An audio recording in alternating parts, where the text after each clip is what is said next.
Seni musik kelas 9, pertemuan 8, penulisan aransemen. Halo, selamat pagi. Tersenyumlah di cermin, lakukanlah setiap hari, dan kamu akan mulai melihat perbedaan besar dalam kehidupanmu. Yoko Dao. Nah, sebelum kita memulai pelajaran kita, marilah kita berdoa menurut kepercayaan dan keyakinan masing-masing. Berdoa dimulai. Berdoa selesai. Anak-anak ibu, ingatlah selalu protokol dalam pencegahan COVID-19 dengan 5M. Memakai masker, mencuci tangan, menjaga jarak, menjauhi kerumunan, serta membatasi mobilitas. Tetap ingat ya anak-anak ibu. Materi minggu lalu kita sudah membahas tentang pendukung aransemen ya. Nah, sekarang materi hari ini tentang penulisan aransemen. Yang mana tujuannya siswa dapat menyebutkan akan cara dalam penulisan aransemen. Buku cetak yang ibu gunakan masih buku seni musik 3 untuk kelas 9 pada SMP dan MTS dengan penerbit global ya anak-anak ibu. Bisa kalian lihat di slide. Kita masih menggunakan literasi ya pada buku cetak yang ibu tadi sebutkan ya anak-anak ibu. Di buku cetak pada halaman 24 kita masih belajar tentang mengaransemen lagu Asia ya. Yang mana 2 minggu yang lalu kita sudah mempelajari tentang pengertian aransemen serta pendukung aransemen. Sekarang kita masuk pada penulisan aransemen. Dalam penulisan aransemen, kita dapat lakukan dengan 2 cara, yaitu penulisan padat dan penulisan berpencar.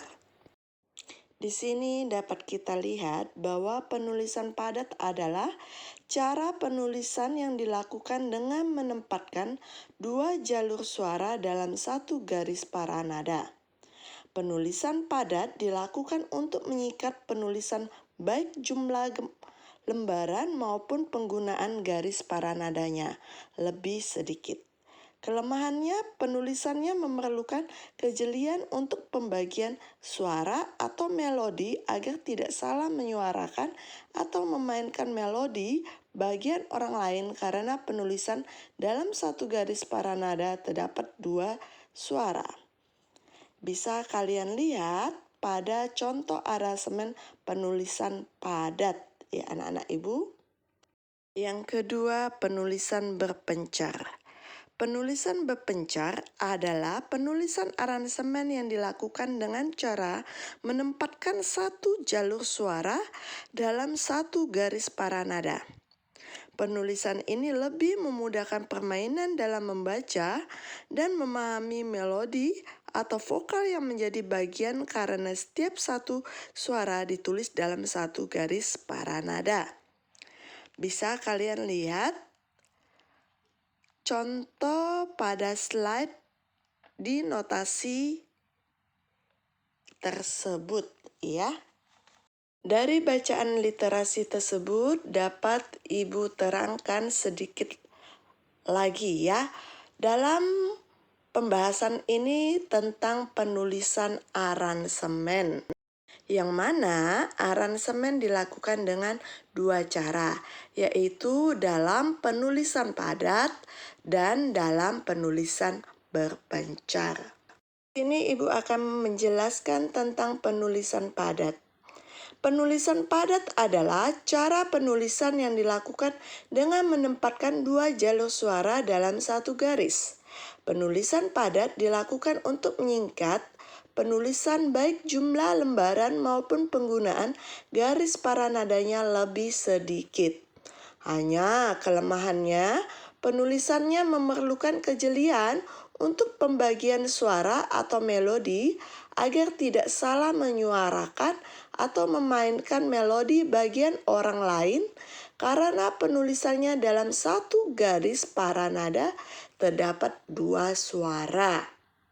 Sedangkan penulisan berpencar adalah penulisan aransemen yang dilakukan dengan cara menempatkan satu jalur suara dalam satu garis para nada. Kelemahannya kurang praktis karena memerlukan lebih banyak dan lebih panjang tulisannya ataupun lembar kertas atau partitur tersebut.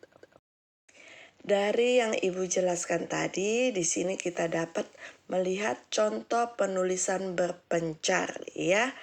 Contoh lagunya yaitu Bunda ya. Di sini banyak memakan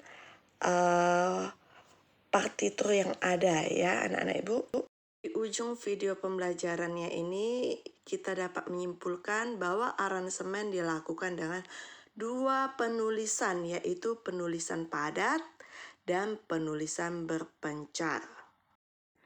Tugas yang Ibu akan berikan adalah jelaskan perbedaan akan penulisan padat dan penulisan berpencar.